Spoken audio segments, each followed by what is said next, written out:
Sol je oduvijek bila više od običnog začina. Ona je prirodni regulator života. Bez soli ljudsko tijelo ne bi moglo pravilno funkcionirati, jer je natrij ključan za hidrataciju, ravnotežu elektrolita, rad srca i živčanog sustava. Ipak u posljednjim desetljećima sol je često prikazivana kao negativac u prehrani, zbog svoje povezanosti sa visokim krvnim tlakom i kardiovaskularnim problemima. Međutim, nisu sve soli iste. Morska sol i kuhinjska sol se razlikuju po načinu proizvodnje, mineralnom sastavcu i učincima na zdravlje. I pravilnim izborom soli, to je prvi ključan dio što ćete razmišljati. Koju sol koristiti i kako koristiti da bi imali izvanredne, bitne zdravstvene blagodati redovitog konzumiranja soli. Želim malo razbiti ove navike i razmišljanja da je sol uvijek katastrofa, uopće nije. Dakle, mi svakodnevno sol trebamo, ali onu pravu, lijepu, krasnu sol koja bude malo kasnije rekao. Ajmo malo govoriti o, što znamo malo o povijesti soli diljem svijeta. Sol se koristi tisućama godina, ali ne samo kao začin, već i kao sredstvo za očuvanje hrane i u medicinske svrhe. Medicinska sol nastaje isparavanjem morske soli, a do kuhinjska sol često dolazi iz rudnika starih i osušenih mora. Možemo reći da u 6. stoljeću postoje spisi gdje su trgovci iz mora razmjenjivali su sol u zlato u Sahari. Imamo čak informacije o put solnih karavana od Maroka do Timbuktua. Sol je oblikovala gospodarstvo, gradove i civilizaciju. Možemo reći sol Tasata u Europi je prva poznata solna tvornica koja je obogatila regiju Balkan, opskrbljujući cijelu zajednicu. A sol je bila toliko dragocjena da se utjecala na migracije ljudi, stvaranje cesta, građenje naselja, civilizaciju i uistinu rasla je u sol i mi danas znamo tisućama godina unatrag naravno se koristila diljem svijeta, širila se na veliki broj civilizacija i to je naravno činjenica. Ajmo samo par informacija reći, moji dragi gledatelji, da malo razlikujete što je morska sol, što je ona standardna, obična stolna sol. Morska sol nastaje prirodnim isparavanjem morske vode, najčešće sunčevom energijom ili vakuumskim postupkom. Minimalno obrađena zadržava prirodne minerale poput magnezija, kalcija, kalija i željeza, te prirodne boje i okuse. A osim u kuhinji, koristi se i u kozmetici i za zdravstvene tretmane poput kupki i pilinga. Kuhinjska sol dolazi iz rudnika i prolazi kroz intenzivno rafiniranje, pri čemu gubi većinu minerala. Često se dodaje jod i stvara se sredstva protiv zgrudnjavanja i ponekad stabilizatore poput MSG-a. Preveliki unos joda kod osjetljivih osoba može izazvati probleme sa štitnjačom, dok rafinirana sol nema dodatne zdravstvene benefite. Prevedeno znači uvijek ćete koristiti čistu, krasnu, organsku morsku sol, daleko više od one rafinirane, preleđene soli. Nju ćete koristiti najmanje što je moguće, a birat ćete morsku sol, kasnije ćemo reći još druge vrste soli koje su puno bolje od ovih vrsta soli. Idemo dalje govoriti o priči o soli. Koje vrste soli imamo? Najčešće su morska sol koja je minimalno obrađena i bogata prirodnim mineralima i aromama. Imamo himalajsku ružičastu sol, to je vrsta kamene soli bogata željezom, sa mineralima koja podržavaju hidrataciju, krvni tlak i energiju stanica. Imamo keltsku sol, prirodna vlažna sol iz Bretanje, bogata mineralima, idealna za kuhanje i završne pripreme jela. Imamo sol koja se naziva Fleur de sel, fina cvjetna sol, tradicionalna, korištena za dekoraciju jela i kao prirodni laksativ. Imamo kosher sol, to je krupna i pahuljasta sol, savršena za pripremu mesa i kulinarske tehnike. Imamo kamenu sol, to je stara morska sol, niska vlaga, visoka koncentracija minerala, primjerice himalajska sol, i to je izvanredno bitno za reći. Jeste me shvatili, moji dragi gledatelji, najmanje koristimo ono rafiniranu, prerađenu sol, ona je najgora. Ja osobno vam preporučujem da koristite morsku, organsku sol ili himalajsku sol. Ja s njima redovito radim kod sebe, mi koristimo u svojoj kuhinji, mislim da bi vama to bilo nešto izvanredno. Krasna morska sol, himalajska organska sol, izvanredno. Što mi nalazimo u samoj soli, moji dragi gledatelji? Morska sol je više od začina. Ona je prirodni izvor minerala, elektrolika koje podržavaju cjelokupno zdravlje. Evo kako redovita umjerena konzumacija morske sole može pozitivno djelovati na tijelo i duh. Prvo, bogata je mineralima. Morska sol sadrži desetke minerala i mikroelemenata, koji su ključni za zdravlje. I osim natrija prisutni su magnezij, kalcij, kalij, cink, željezo i jod u tragovima. Ovi minerali podržavaju funkciju mišića, živčanog sustava, srca i kostiju. A njihova prisutnost u prirodnoj soli čini je superiornom u odnosu na rafiniranu kuhinsku sol koja gubi većinu nutritivnih sastojaka. Sasvim jasno, dakle, naše tijelo, specijalno srce i krvne žile, ali kasnije i bubrezi i jetra i ostalo, ne može funkcionirati bez natrija, a kasnije i magnezija i kalcija i svih ostalih stvari. Tako isto kosti.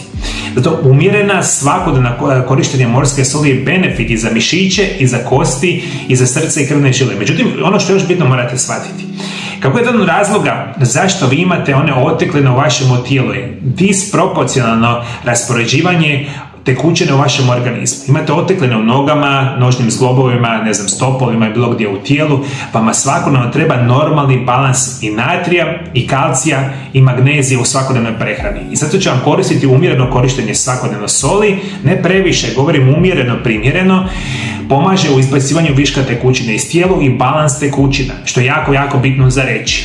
Isto tako možemo reći, natrij, kalij i magnezij imaju ključnu ulogu u prijenosu živčanih signala i kontrakciji mišića.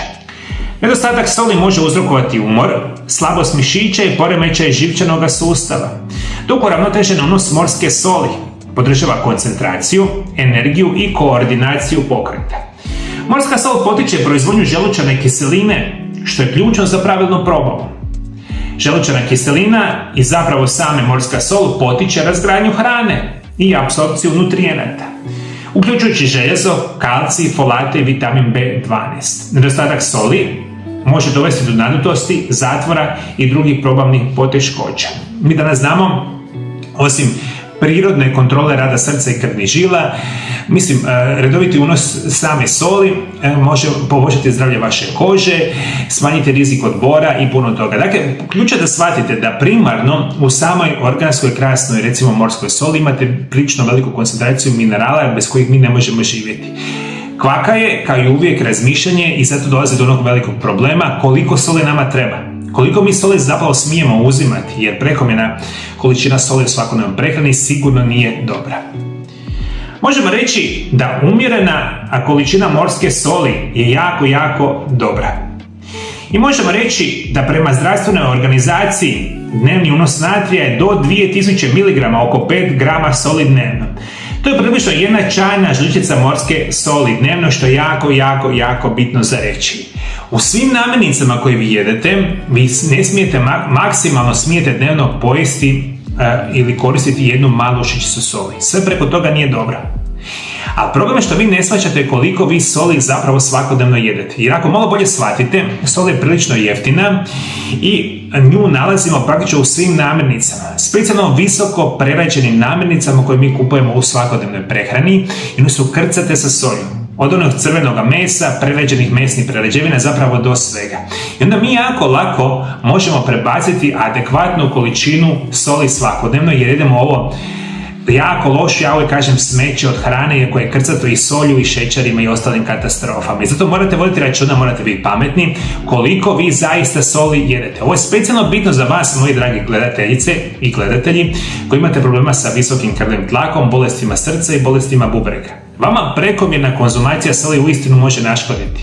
I zato se ljudi sasvim sa razlogom boje soli, ali u prekomjernim količinama. Ali vi koji imate bolesne bubrege i visoki krvni tlak, vama treba soli dnevno, ali u umjerenim preporučenim dozama. Zato vodite računa koliko jedete, što jedete, na koji način i onda možete sami sebi odlučiti koliko vama soli treba, ali treba, moji dragi gledatelji.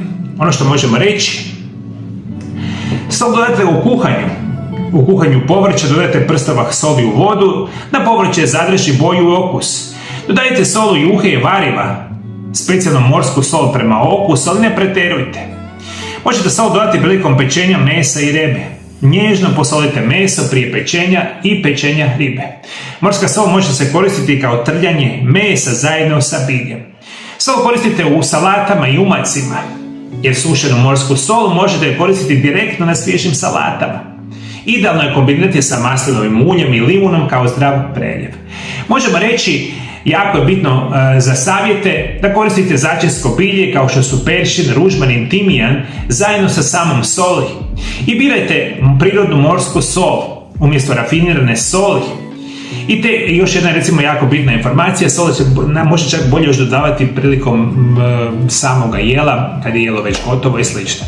Jer se shvatite, moji dragi gledatelji, sol je bitna, sol vam treba, koristite organsku morsku sol ili himalajsku morsku sol, himalajsku sol i koristite ga jednu malu žičicu dnevno i to je maksimalna dnevna doza. Imat ćete znanstvene blagodati redovitog konzumiranja soli. Moji dragi gledatelji, za kraj emisije vam želimo ostaviti naravno sa jednim krasnim čitanjem iz Biblije i povezat ćemo sa današnjom emisijom vezani za sol.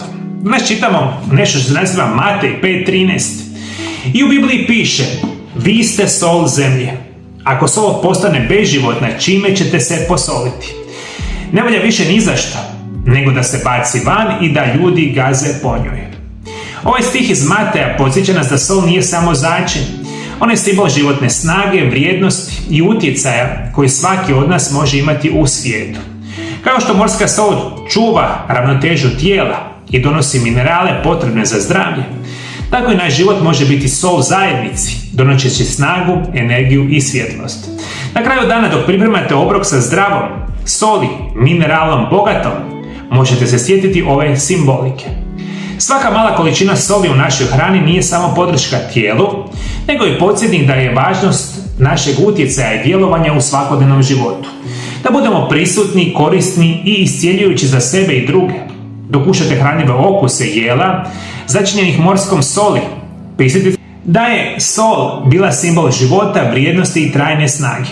Ona ne samo da poboljšava zdravlje, ravnotežu tekućina, probavu i rad mišića, već nas podsjeća na duboku životnu poruku. Kao što je simbol oplemenjuje hranu i čuva ravnotežu tijela, tako i mi svojim djelima možemo oplemeniti svijet oko sebe. Uvijek, ja uvijek vam govorim, vratite se prirodi, zdravim životnim navikama, je to daleko najbitnije za naše zdravlje. Ali isto tako moramo znati kako se zapravo koriste bilo koji prirodni lijekovi, tako i sol. Jer neznanje o svemu tome je isto jako, jako bitno. Pomozite sebi, pomozite drugim osobama, budite dobri, širite dobre vijesti, dobru energiju. Moji dragi gledatelji, Bog vas blagoslovio. Bog blagoslovio vaše obitelji. Mi se vidimo u drugoj emisiji. Lijepi pozdrav.